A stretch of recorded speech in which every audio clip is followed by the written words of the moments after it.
Jaya Radha Madhava Kunja Bihari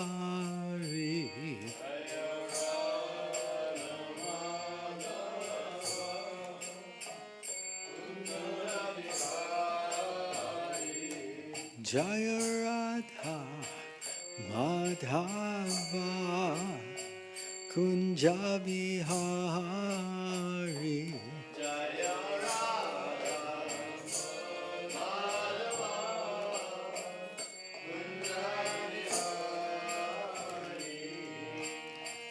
Gopi Janavala Bhagavardhari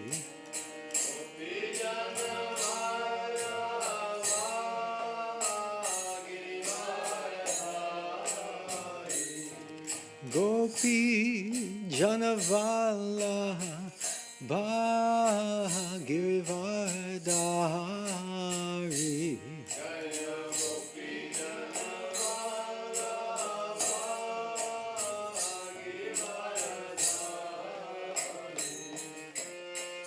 Yashodanandana Brajajana Ranjana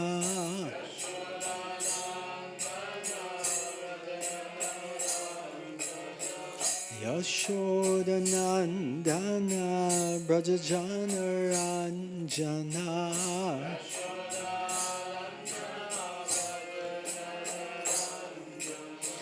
Jamuna Tiravanachari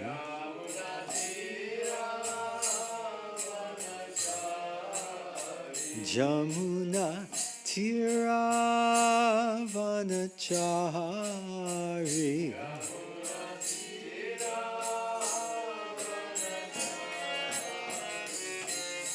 Radha Madhava Kunja Bihari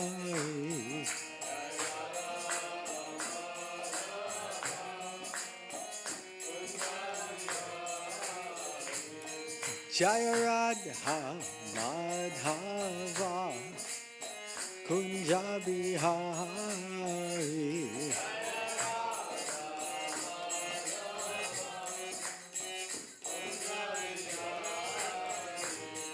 Gopi Janavala Bhagavardhari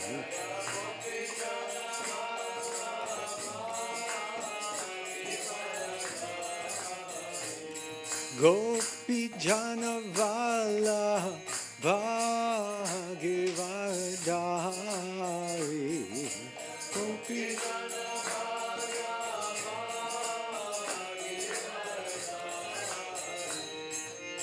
Yashodanandana Brajajana Ranjana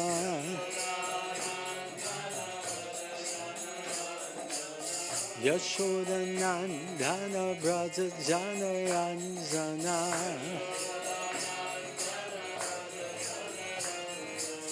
Yashodanandana Brajajana Ranjana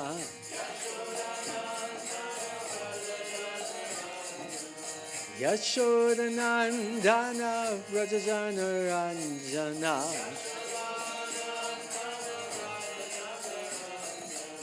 Yashodanandana Brajajana Ranjana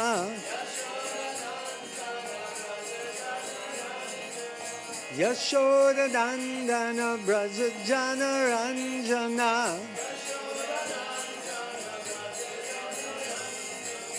Yamuna Tiravanachari Yamuna Tiravanachari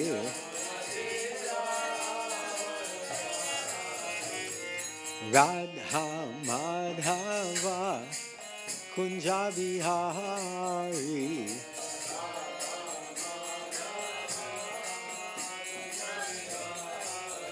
Jaya Radha Madhava Kunja Bihari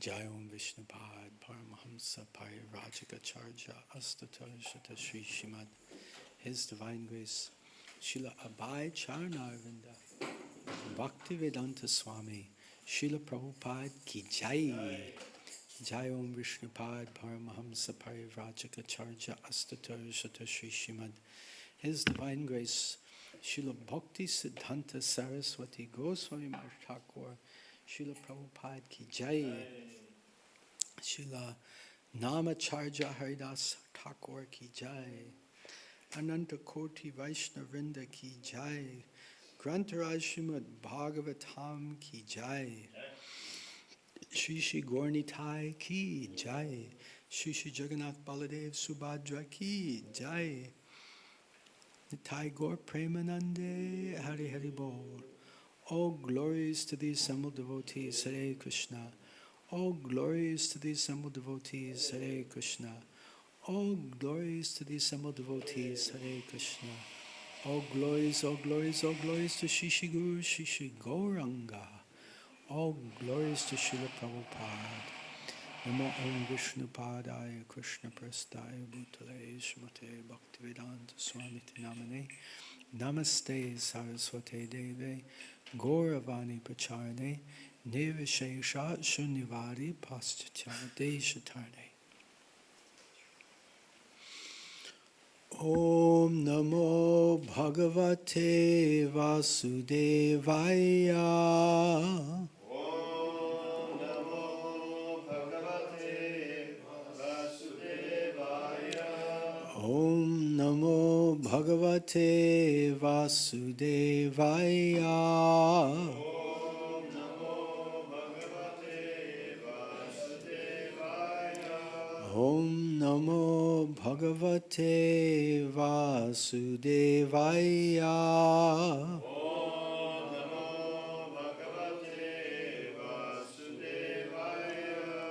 Narayanam Namaskrityam Narayanam Namaskrityam Naram Chaiva Narottamam Naram Chaiva Narottamam Devim Saraswatim Vyasam Devim Saraswati Vyasam Tato Jayamudirayet Tato Jayamudiraye Nasta Prayeshu Abhadreshu Nasta Prayesha Bhadreshu Nityam Bhagavata Sevaya Nityam Bhagavata Sevaya Bhagavati Uttama Shloke Bhagavati Uttama Shloke Bhaktir Bhavati Naishtakir.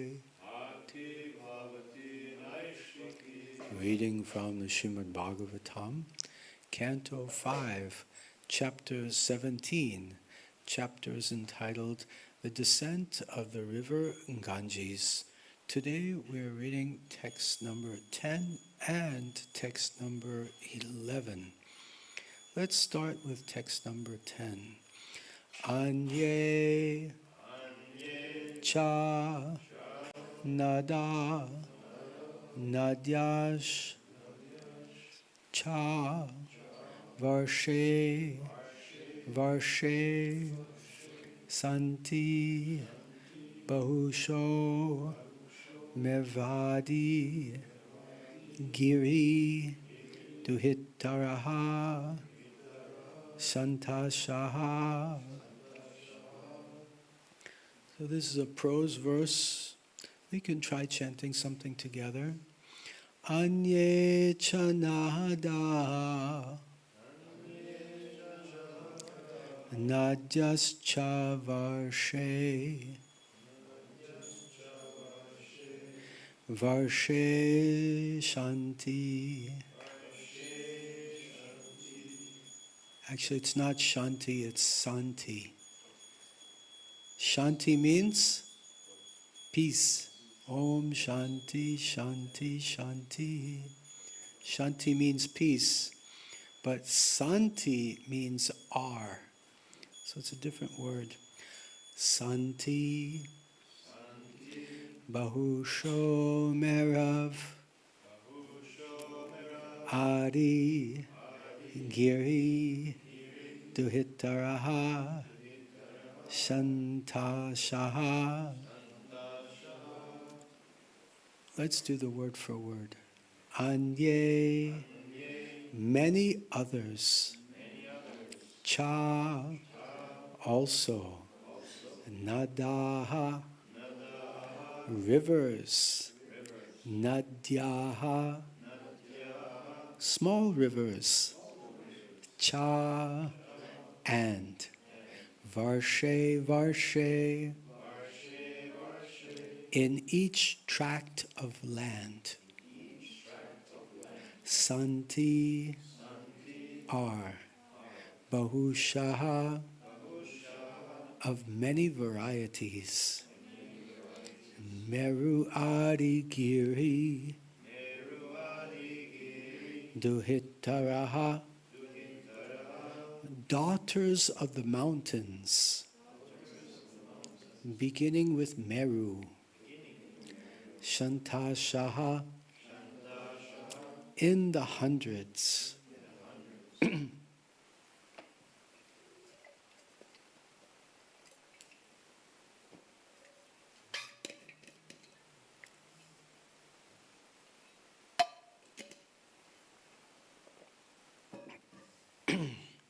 Translation by His Divine Grace Srila Bhai Charnarvinda, Bhaktivedanta Swami Srila Prabhupada Ki Jai. Translation. Many other rivers, both big and small, flow from the top of Mount Meru. These rivers are like daughters of the mountain, and they flow to the various tracts of land in hundreds of branches. Please repeat after me. Many other rivers, both big and small, flow from the top of Mount Meru. These rivers are like daughters of the mountain, and they flow to the various tracts of land in hundreds of branches. Text 11, I'll read the Sanskrit myself. Tatapi bhataram eva varsham karma kshetram ananya shatta varshani svarginam punya sheshopala bhogastananani bhomani svargapadani vyapadishanti. Word for word.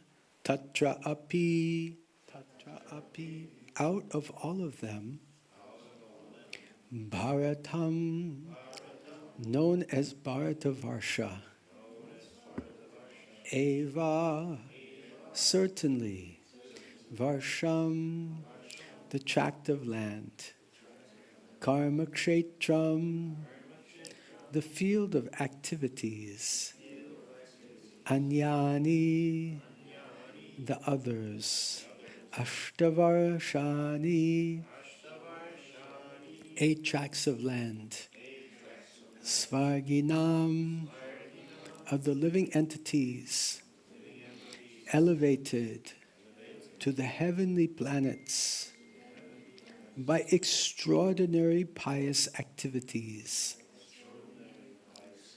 Punya, of the results of pious activities. Shesha, of the remainder. That means what remains. Upabhogastanani, the places for material enjoyment.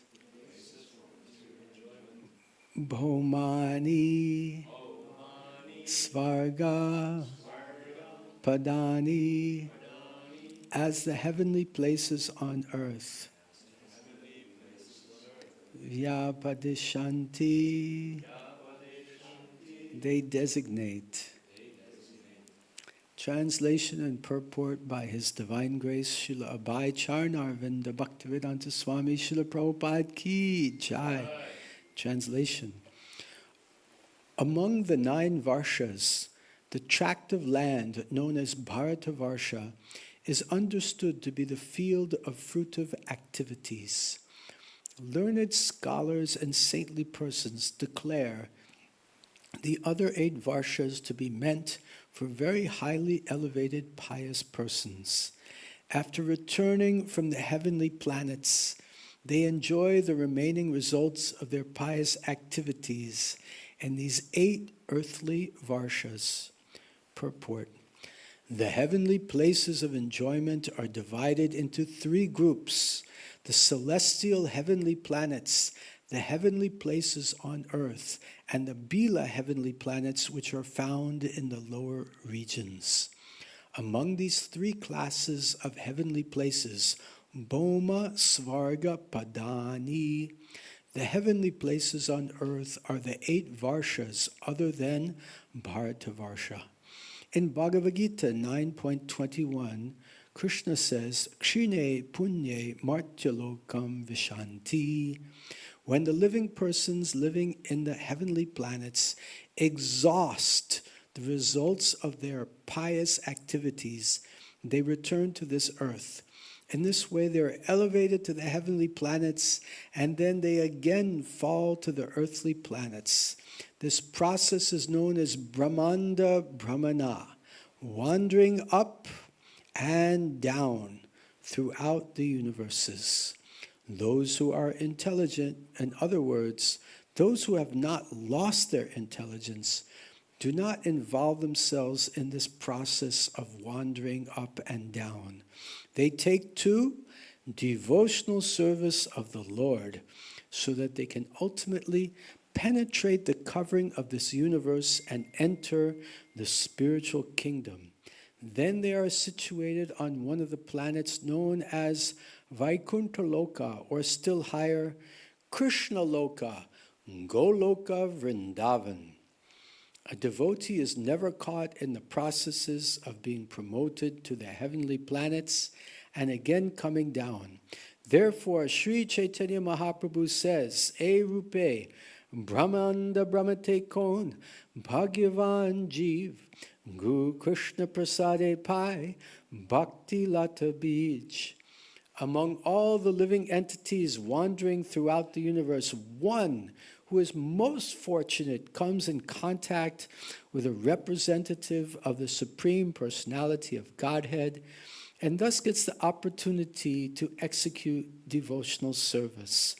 Those who are sincerely seeking the favor of Krishna come in contact with a guru, a bona fide representative of Krishna. The Mayavadis indulging in mental speculation and the Karmis desiring the results of their actions cannot become gurus. A guru must be a direct representative of Krishna who distributes the instructions of Krishna without any change. Thus, only the most fortunate persons come in contact with the Guru, as confirmed in the Vedic literatures. Tad vigyanartam sa gurum eva bigachet. One has to search out a guru to understand the affairs of the spiritual world. Srimad Bhagavatam also confirms this point. Tasmad gurum prapadyeta Jigyashuhu Shreya Uttamam. One who is very interested in understanding the activities in the spiritual world must search out a guru, a bona fide representative of Krishna. From all angles of vision, therefore, the word guru is especially meant for the bona fide representative of Krishna and no one else. Padma Purana states, a Vaishnavo Guru na syat. One who is not a Vaishnava or one who is not a representative of Krishna cannot be a guru. Even the most qualified Brahmana cannot become a guru if he's not a representative of Krishna. Brahmanas are supposed to acquire 6 kinds of auspicious qualifications. They become very learned scholars, partana, and very qualified teachers, partana.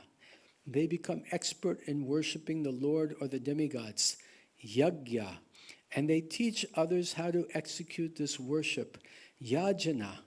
They qualify themselves as bona fide persons to receive alms. Alms means donations from others, pratigraha, and they distribute the wealth in charity, dana. Yet even a brahmana possessing these qualifications cannot become a guru unless he is a representative of Krishna, guru nasyat. Vaishnava svapacho guruhu. But a Vaishnava, a bona fide representative of the Supreme Personality of Godhead, Vishnu, can become a guru, even if he is svapacha, a member of a family of dog eaters. Of the 3 divisions of heavenly planets, Svarga Loka, Bhoma Svarga is sometimes accepted as the tract of land in Bharatvarsh known as Kashmir. In this region, there are certainly good facilities for material sense enjoyment, Kashmir. But this is not the business of a pure transcendentalist. Rupa Goswami describes the engagement of a pure transcendentalist as follows. Anya bilashita shunyam jnana karma dhyanavritam anakulyena krishnanu shilanam bhaktir uttama. One should render transcendental loving service to the Supreme Lord Krishna favorably and without desire for material profit or gain through fruitive activities or philosophical speculation.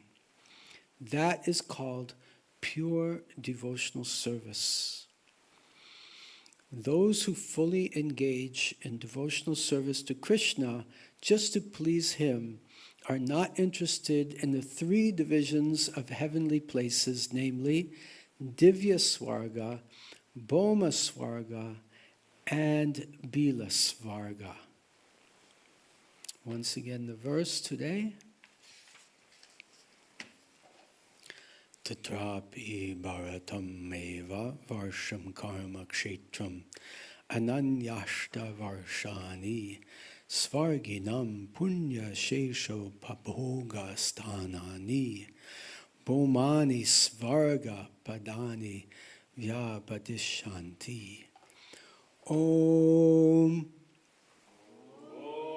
Ajnana Timirandasya Jnananjana Shalakaya Chakshur Unmilitam Jena Tasmai Shri Guruve Namaha Nama Om Vishnu Padaya Krishna Prasthaya Bhutale Shrimate Bhaktivedanta Swamin Iti Namane Namaste Saraswate Deve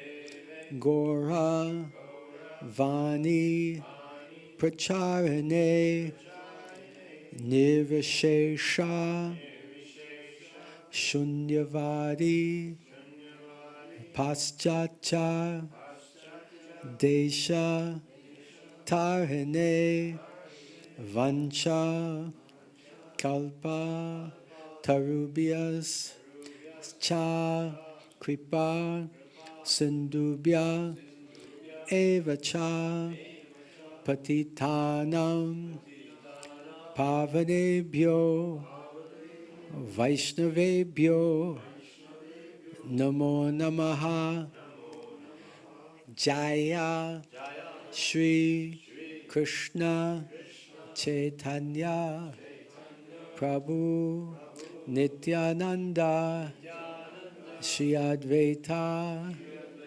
Gadadhara Shivasari Gaura Bhakta Vrinda Hare Krishna Hare Krishna Krishna Krishna Hare Hare Hare Rama Hare Rama Rama Rama Hare Hare Hare Krishna. So welcome everyone to this morning's Srimad Bhagavatam class here in ISKCON, Zurich, Switzerland, the beautiful home of Sri Sri Gaurnitai and Sri Sri Jagannath Baladev Subhadra. Haribol. Before I begin to speak, I seek the blessings of all the devotees that are present, that I can speak for my own purification. Please everyone give me your blessings. Thank you so much. Hare Krishna. So we're reading from the 5th canto of Srimad Bhagavatam, chapter 17, the descent of the river Ganges, text number 10 and 11. And in today's text, we hear about the great varieties of material enjoyment found in the heavenly planets. We can enjoy so much different wonderful foodstuffs, wonderful fresh air and beautiful views. And yesterday I took a walk up to the top of the hill here, and it was looking so beautiful. I felt like I was in Swargaloka. Swarga means the place of enjoyment, and Loka means planet. I felt like I was in the heavenly planets. So it's mentioned in the purport, Srila Prabhupada says Kashmir is one of those heavenly places. It's a place in India, which is a very, very beautiful place. Kashmir. I met someone from Kashmir recently, and he also happens to be a multimillionaire. So somehow there's some connection, a lot of opportunity for enjoyment. But ultimately, a devotee does not desire material enjoyment. A devotee desires the enjoyment of Krishna. Krishna should be enjoying. The devotee wants to give pleasure to Krishna, and this is called pure devotional service. So before we discuss further, I would just like to briefly recap what's going on in this chapter to kind of bring us all up to speed. Who has the notifications going on? Is it me? Yeah, looks like I'm the offender here. Okay, silent mode. We have a saying, sometimes I give pravachan or lectures for big audiences in India with hundreds of people, and you hear so many notifications going off, bing, bing, bing, bing, bing, bing, bing, bing, bing. So I have a mantra that I chant to try to encourage people to turn off their cell phones. So it's in Hindi. Just to give you a preview, Band in Hindi. Band means close, and karo means to do. So Band karo means close. So I would say something like, Om Namo Cell Phone Band Karo. Right? And that usually works. Most people will shut off their cell phones. It's a good mantra to chant if you have a Hindi-speaking audience. So in this chapter, Shukadev Goswami is describing to Parikshit Maharaj about Mother Ganges, the wonderful purificatory river that flows from the spiritual world. And Shukadev Goswami, who's speaking Srimad Bhagavatam, he explains the pastime of the avatar named Vamandev. So Vamandev, he had the form of a small Brahmin dwarf. He was a small Brahmin dwarf, and he begged charity from the king, Bali Maharaj. And he begged 3 paces of land. So then Vamandev, he received his 3 paces of land, and he wanted to take everything. So he grew to a huge size, and then with the first step of his first step, he covered the lower planetary systems, second step, middle planetary systems, third step, the upper planetary systems, and with the nail of the big toe of his left foot, boop, he made a hole in the covering of the universe. And from that hole, the causal ocean began to flow down, and that's how Mother Ganges began to enter into this world. Then Mother Ganges flowed to the pole star planet, the North Star, which is called Dhruva Loka, where there's a great devotee named Dhruva Maharaj. Have you ever heard of Dhruva Maharaj? Yes, Dhruva Maharaj is there. And he also received the Ganges. And then Ganges continues to flow towards the Earth planet. And there's a special logistics facility that's available with thousands and millions of Ganges water tankers, celestial airplanes that flow. It's mentioned, Aneka Sahasra Koti Vimana Anikara. Many thousands, Sahasra, Koti, millions, Vimana Anika, contingents of airplanes. So these airplanes carry the Ganges water from Dhruvaloka, and then inundates the moon, comes to Chandraloka, and finally reaches Lord Brahma's abode atop Mount Meru, a high mountain. Then on top of Mount Meru, the Ganges divides into 4 branches, which gushes in different directions, east, west, north, and south. And then the branch of the Ganges known as Sita flows through Brahmapuri atop Mount Meru and down the nearby peaks of additional mountains. And from these mountains, it flows down into the land of Bandra Varsha, and then the ocean of salt water in the west. And then there's another branch of the Ganges known as Chakshu. It falls on the summit of Malyavan mountain, and from there comes to the land of Ketumila Varsh. Then the Ganges flows through that Varsh and also reaches the ocean of salt water in the west. So both of these branches are merging into the ocean of salt water. And then there's another branch known as Bhadra from the northern side, and it flows eventually into the saltwater ocean in the north, an additional saltwater ocean. And then a branch of the Ganges flows from the southern side, and it flows into the ocean of the salt water in the south. People take bath in that ocean. And then we come to today's verses 10 and 11. So many other rivers, both big and small, flow from the top of Mount Meru. These rivers are like daughters of the mountain, and they flow to the various tracts of land in hundreds of branches. So many rivers, big and small, are flowing from the top of Mount Meru. Many, many rivers. And these rivers are described as daughters of the mountain, because generally the rivers are feminine. We see Ganga Devi, has a beautiful form, as a personified form. Jamuna Devi, she has a form. The rivers, they're feminine.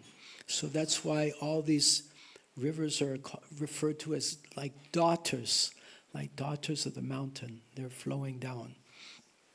And they flow to various places in hundreds of branches. And then among the 9 varshas, the tracts of land known as Bharatvarsh is understood to be the field of fruitive activities. That's where we are now, Bharatvarsh. Fruitive activities are going on here. People are doing activities and hoping to get some material benefit from them. Fruitive activities. So other 8 varshas are described for very highly elevated pious persons. After returning from the heavenly planets, they enjoy remaining results of their pious activities in these 8 earthly varshas. So we have a process of a reincarnation, of taking birth again and again and again in this material world. So those who do pious activities, they can go take birth in the heavenly planets. But enjoying their pious activities in the heavenly planets, eventually that pious credits are exhausted and they again have to return to this earthly planet. The other day we went to Geneva and we parked our car. And when we put our car in the parking spot, we had to pay the parking meter. We had to pay for the parking spot. And we only got like 1 hour or something of time for the parking spot. So we paid, and then our money ran out, and our time ran out, and we had to leave. Right? Do you remember that? We were in Geneva, we parked the car, we had to pay for the parking.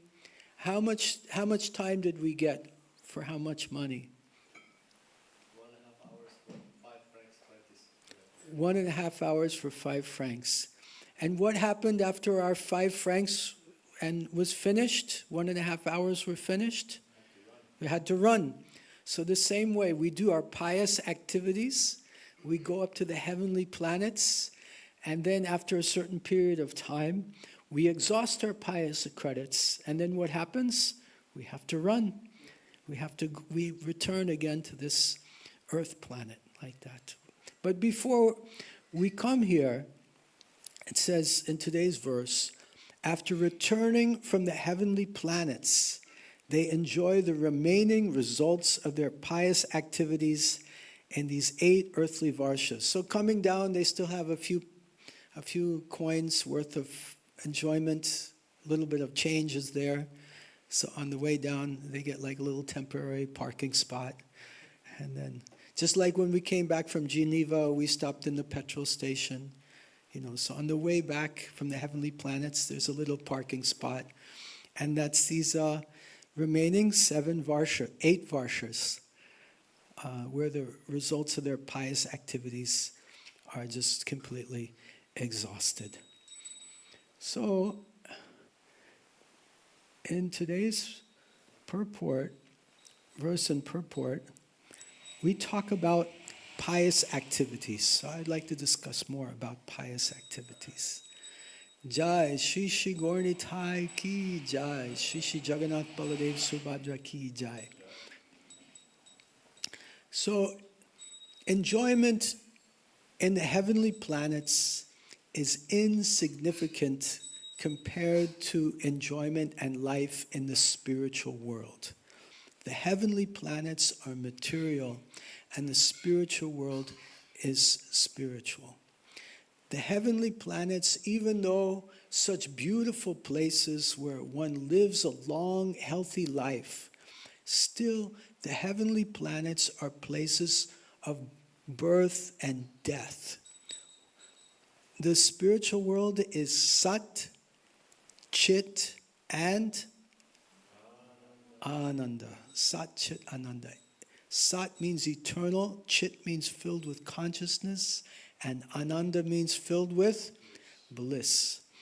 And the material world is Asat, which means temporary. Everything is temporary in this material world. Nothing lasts eternally. And achit means the material world is filled with ignorance. We cannot have a full understanding, complete 100% of understanding of the material world. So, asat, achit, and the material world is also near ananda. It's filled with misery. And the material world is designed to give a lot more misery than pleasure, as interestingly enough. Although we like to believe otherwise, but a lot of misery comes from the material world and not very much pleasure. The pleasure of the material world is more like a cessation or stopping of the miseries. It's a temporary break. It's like you have one misery and then another misery, and in the middle there's a little bit of a break between the two miseries, and we think, oh, that's happiness. It's like a little relief. Srila Prabhupada uses the example of a dunking stool or a dunking chair, that they would punish the criminals in the Middle Ages. Maybe they would do that here in Switzerland also, who knows. They would put the criminal in a chair that was attached to a pole, and there was a pivot, and on this side of the chair, underneath the chair, there was a lake, there was water. So they would tie the criminal into the chair, and then they would dunk him under the water, and he would not be able to breathe. Like, and then they let him up. And then again, down under. They keep him down a long time. And then,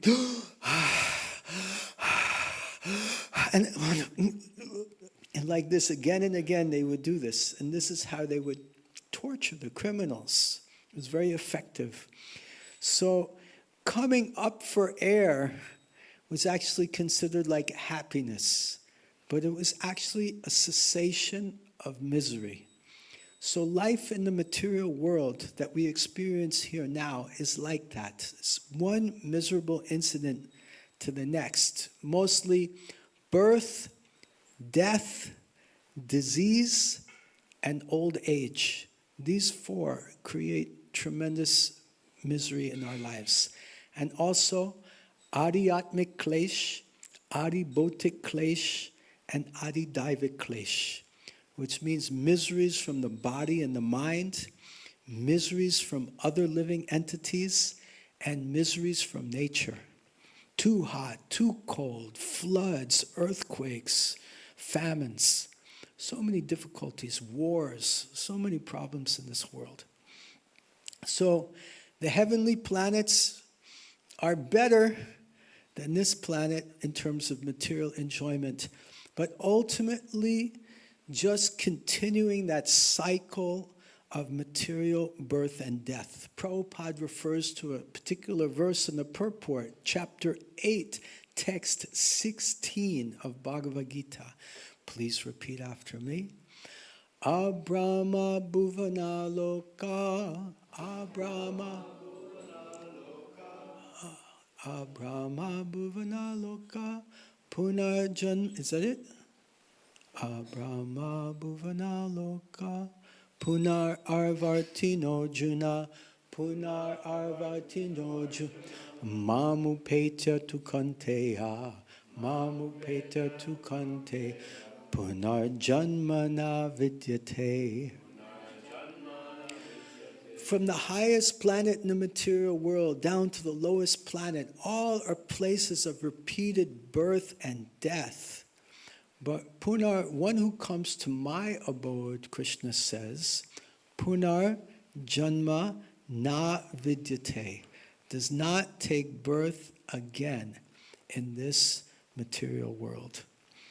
So I wanted to also discuss the concept of karma. Have you all heard of karma? Yes? Karma you heard of? Yes? Okay, very good. So how many types of karma are there? There are three. There are three types of karma. Number one is called karma. Number two is called vikarma. And number three is called akarma. When you put a prefix a before a word in Sanskrit, it means not. So akarma means no karma. So first let's discuss karma, which is pious activities, fruitive activities.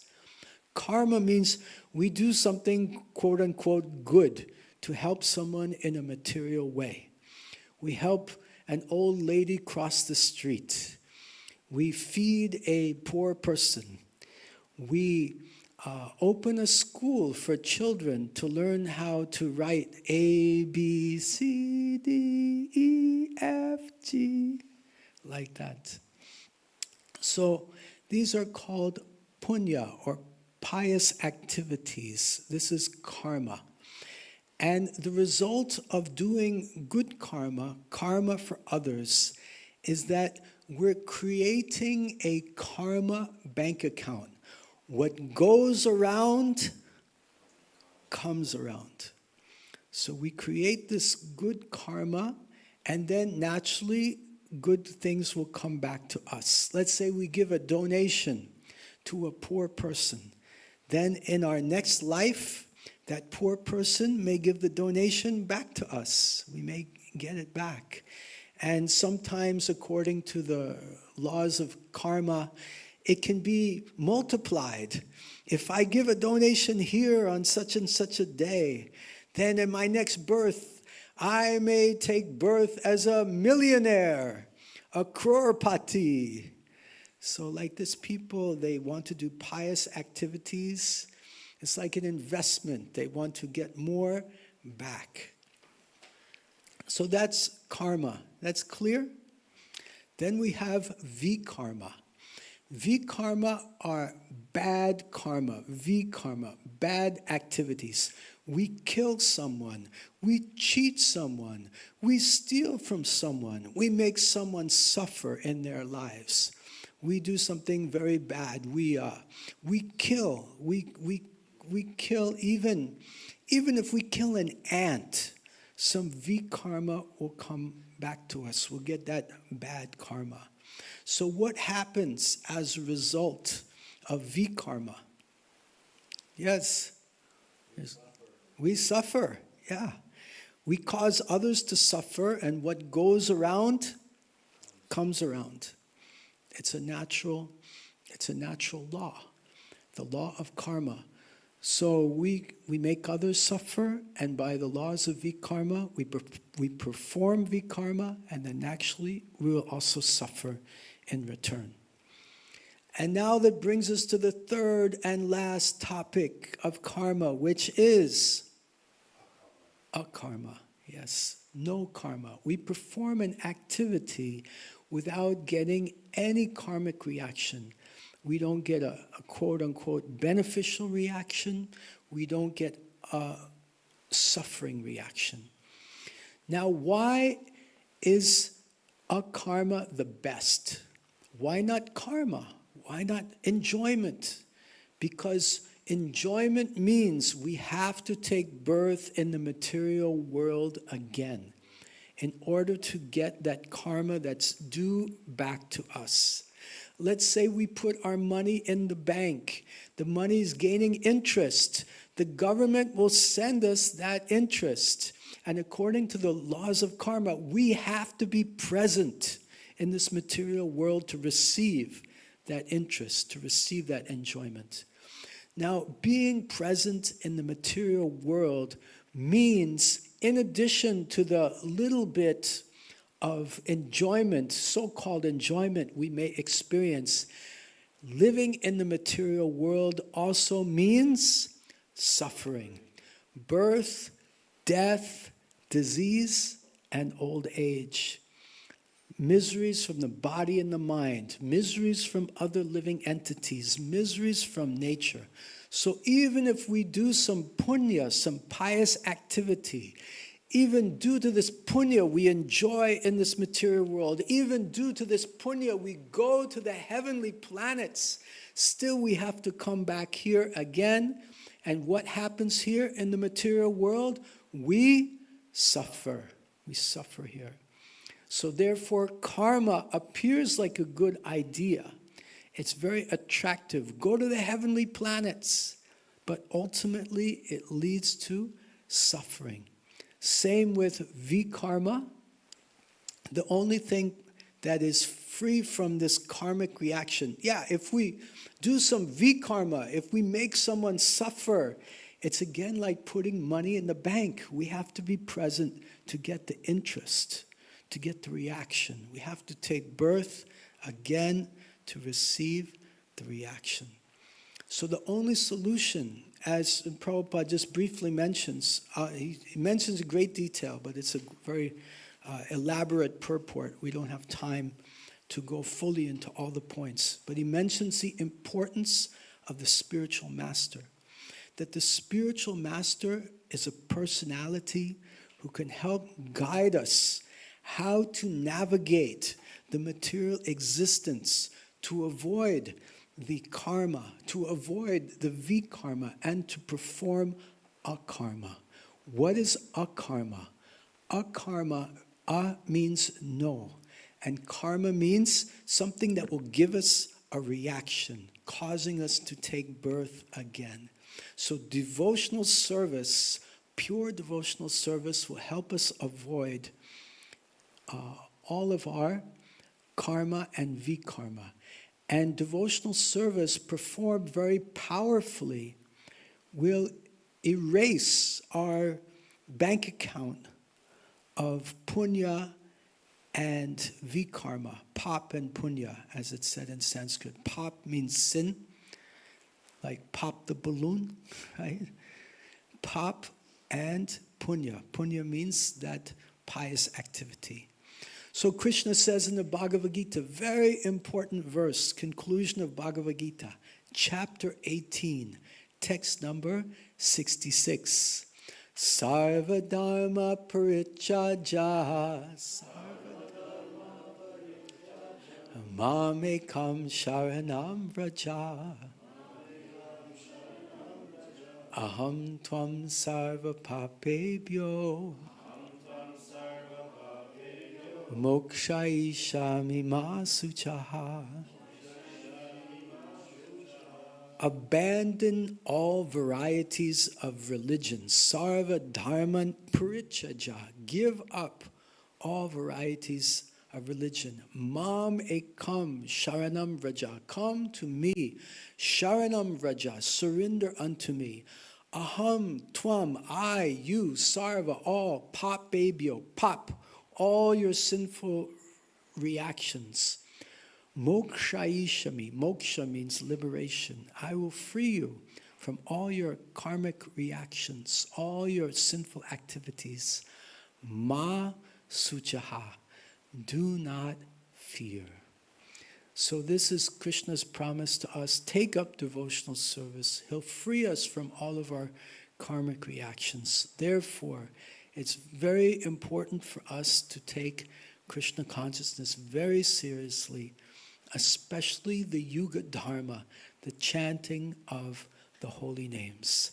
Hare Krishna, Krishna Krishna, Hare Hare, Hare Rama, Rama Rama, Hare Hare. So we discussed the descent of the river Ganges to this world, and now the Ganges is flowing through the different heavenly planets. And we discussed that the enjoyment of heaven is insignificant compared to life in the spiritual world. We discussed pious activities and the three kinds of karma. Karma, vikarma, and akarma. And of those three, the best is akarma, pure devotional service. Hare Krishna, Krishna Krishna, Hare Hare, Hare Rama, Rama Rama, Hare Hare. Are there any comments or questions? Yes, Mataji. Thank you for your lecture. Just when you're mentioning that if we are practicing pure devotional service, we will get up, I was thinking that if we are not practicing some pure devotional service, it's still service. And then, could it be possible that we land, in that sense, accidentally in the higher planetary systems when we're not sincere? That we may not. Yes, we could go to the higher planetary systems. I'll just repeat your question for the internet audience, and we should also grab another microphone, if possible. So her question is, we spoke about pure devotional service and akarma. So sometimes we may not practice devotional service purely, and if we're not practicing pure devotional service, if our devotional service is somehow mixed with some other motives, if it's not pure, just for Krishna's pleasure, could it be that we could find ourselves accidentally in the higher planetary systems in Svargaloka? Is that your question? Yes. So the answer is yes. The unsuccessful yogi can go to Svargaloka, can be distracted on the journey back home to the spiritual world. One passes through many planetary systems. Did I send you something from Brihad Bhagavatamrita the other day? Did you get a chance to look at it? Okay, have a look. It's mentioned many different planetary systems before one reaches the ultimate abode of Krishna, of Vaikuntha or Goloka Vrindavan. So one may get distracted even on the way back to Godhead and get attracted there. So, yes, one may be distracted, one may be attracted to Svargaloka, and therefore it's very, very important to take our practices of Krishna consciousness very, very seriously. I'll give you another reason. Now is Kali Yuga. Kali Yuga is, how long is it? 432? 432,000 years in duration. A life in Svargaloka may exceed that duration. It may be longer. You may live longer in Svargaloka if you go there. And then if you go to Svargaloka and Kali Yuga is getting finished, or let's say maybe it's shorter, but still it may be like 100,000 years. So what is Kali Yuga is now only 5,000 years into its duration of 432,000 years. So we're only about 2 or 3% approximately of the duration of Kali Yuga. Kali Yuga is going to get much worse. And the golden age of Lord Caitanya is 10,000 years. This Hare Krishna movement is going to develop and spread for 10,000 years. After 10,000 years, things are going to be really bad. It's not going to be practically possible to find devotee association on the planet when Kali Yuga is finished. At the end, devotees will be hiding in caves. It's mentioned in the 12th canto of Srimad Bhagavatam. People will be cannibals, they'll be eating people. It's going to be very horrible. So if we go to Svargaloka, we may miss the golden age of Lord Caitanya, and we may be caught up in the later part of Kali Yuga when the suffering is at a very more intense level here on the planet. So it's urgent that we finish our business now and get back to Godhead. Otherwise, life in the material world after a visit to Swarga can be very, very unpleasant. Does it answer your question? Yes, in one sense, but then I'm thinking also that actually if we are performing anything that is related to Krishna consciousness, it will never vanquish in that sense. Yes, you're correct. That if one performs devotional service of any type, there's no loss, there's no diminution. This is mentioned by Krishna in Bhagavad Gita chapter 2, text number 40. Neha bikramo nashosti, neha bikramo nastu, pratyavaya navidyate, pratyavaya navidyate, swalpalpam apasya dharmasya, swalpalpam apasya trayate mahato bhayat, trayate. In this endeavor of devotional service, there's no loss, there's no diminution, and even a little advancement on this path can save one from the most dangerous type of fear. And that most dangerous type of fear is taking birth in the animal species.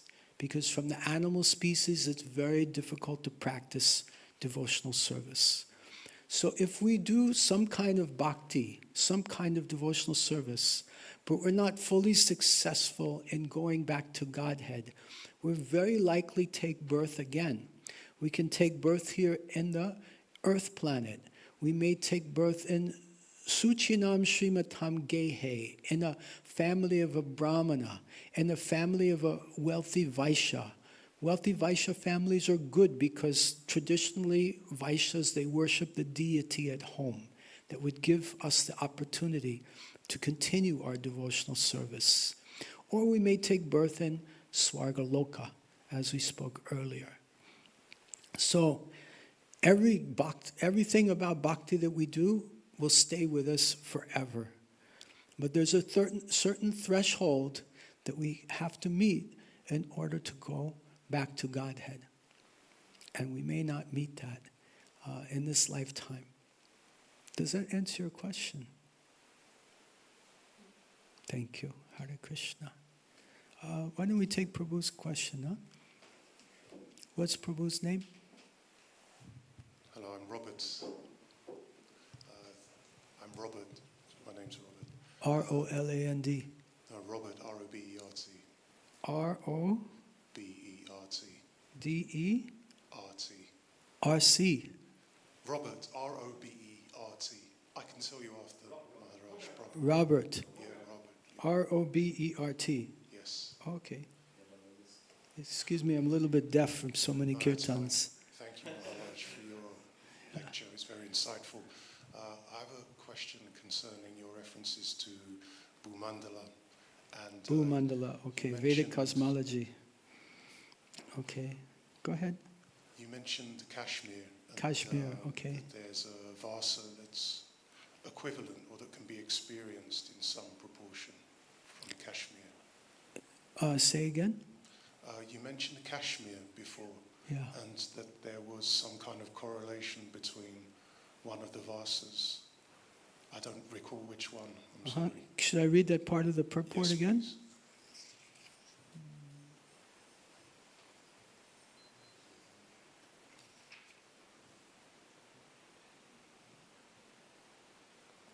Here we go.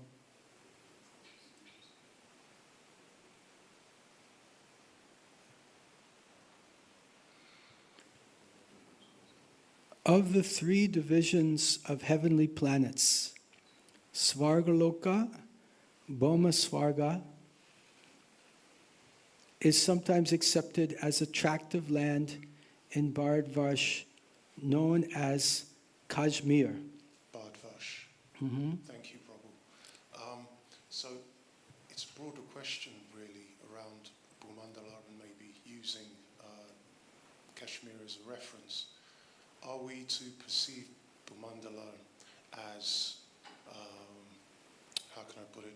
Are we to perceive Bhumandala as different tracts of the earth plane? Because in some instances I hear Bharatavasa being India, in other instances I hear Bharatavasa being the earth plane. Mm-hmm. Which is best? Which is the best way to perceive it, or is it both essentially? Mm-hmm. So let me see if I understand your question properly. Okay. So the discussion at hand is Bhumandala, Yes. and the different tracts of land, Yes. and especially Bharatvarsha.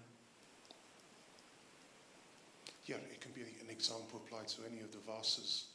We hear that in some instances, Bhumandala are different tracts of land within the earth plane. In other instances, we hear it as some kind of subtle dimension of which there are these varieties of, we'll say, lower demigods, let's say, that enjoy the remainder of their karmic piousness. So, which is it, or can we perceive both explanations to be true? Let's see if I can get both of your explanations clear for me. Then we Okay. can look at them. Can you repeat that? So we have Bhumandala, and we understand these tracts of land that Okay. are split into varshas, Mm-hmm. and sometimes these varshas are comparable to different parts of earth. Mm-hmm. For example, Bharata Right, Varsa. different parts of earth. Like, let me just stop you for a minute so I can try to Sure, sorry. capture that. So we have Bhumandala, which is different tracts of land, Yes, and Bharatvarsha is mentioned as one of them, right? correct. Yeah. That's the And idea. one of the things you brought up, if I remember correctly, was that you want to know if Bharatvarsha is just India or everything. Is that correct? Yeah, that's one. Yeah. Okay, that's let one me see if I can aspect. capture that. Okay. Okay.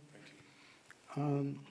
So the question is Bharat Varsha India or more? Yes. Correct? Correct. All right. Maybe we should try starting with this. Okay? So, my understanding is that in the earlier times, Bharat Varsha referred to as the whole Earth planet. And now it's limited to India, maybe through the breakup of the land masses and forming of continents and this kind of thing. So now when we say Bharat, we refer to as India. But earlier, like we had Bharat Maharaj. Have you heard of Bharat Maharaj? Yes. So Bharat Maharaj, he was ruler of the whole planet. So at that time, the whole planet was referred to as Bharat. But now, India is referred to as Bharat. Okay. Thank you. Yeah? Maharaj. Okay, good. Thank you. Hare Hare Krishna. All right, so thank you so much for your time, attention this morning. So grateful to all of you. Have a wonderful day in Krishna consciousness. And is today Diwali? Yes?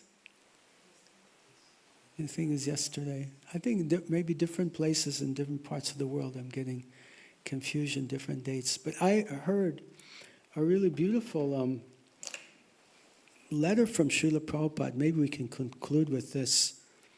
A friend of mine sent me yesterday, saying that Diwali is the day before Govardhan Puja. And tomorrow we're celebrating Govardhan Puja.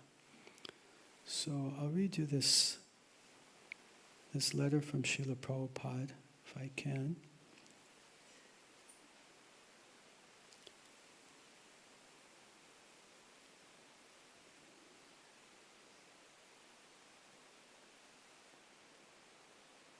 Yeah.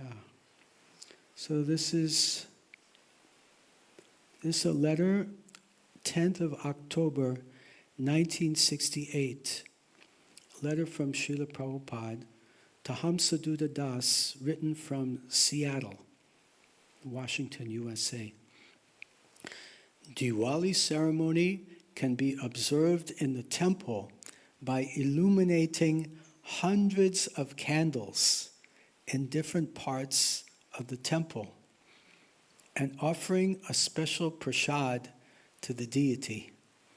This ceremony was observed by the inhabitants of Ayodhya, the kingdom of Lord Ramachandra, while Lord Ramachandra was out of his kingdom due to his 14 years of banishment by the order of his father.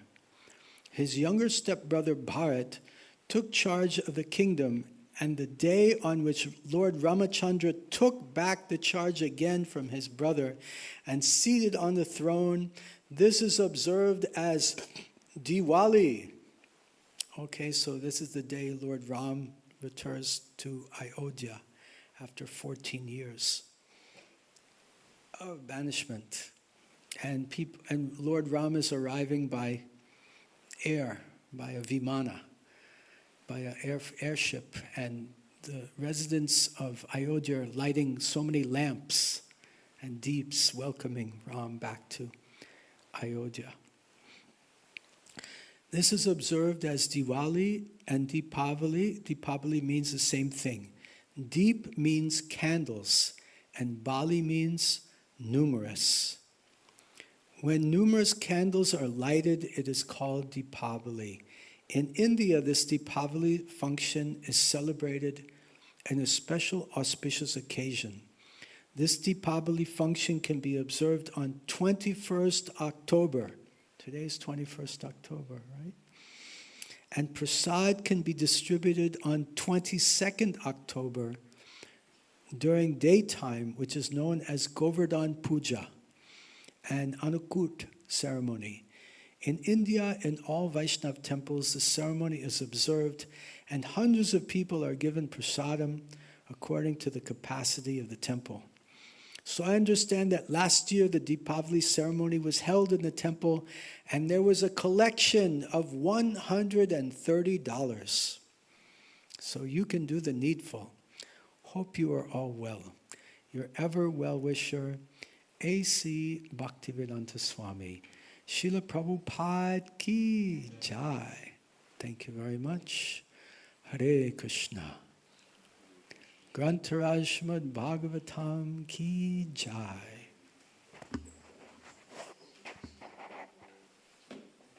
Deepavali ki jai. Govardhan Puja ki jai. So tomorrow we'll celebrate Govardhan Puja.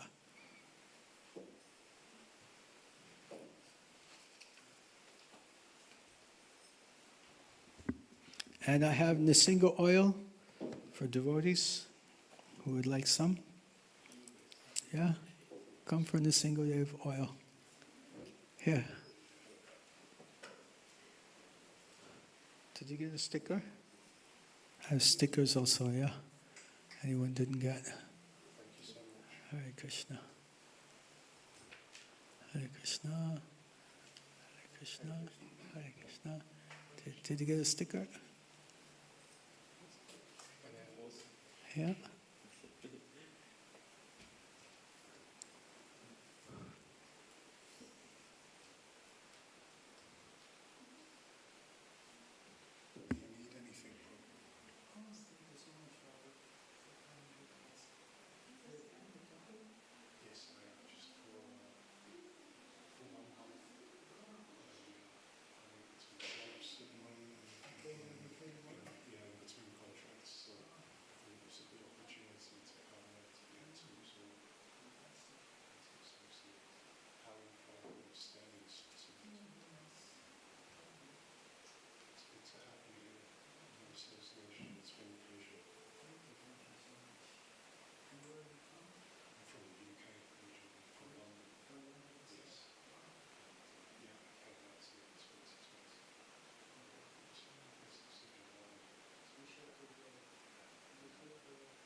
is the best for me at the moment.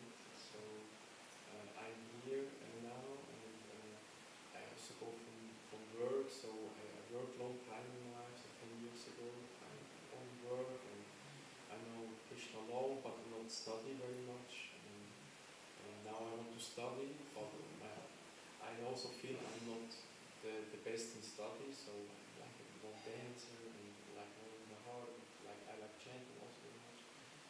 And I also know some places in the mountains in Switzerland. They know about Krishna consciousness and all of this. And I think it's better for me to stay here longer, or I don't know. So yes, I don't know what to do because I know there's some special people in the mountains. I like very much. I was about 3 years ago there, and I don't know if I go there, they are like me or not. Yeah, because it's difficult. It's some difficult stories between me and them, but not a bad story. I think it's a beautiful story, but also beautiful sometimes is bad. Becomes beautiful at the end.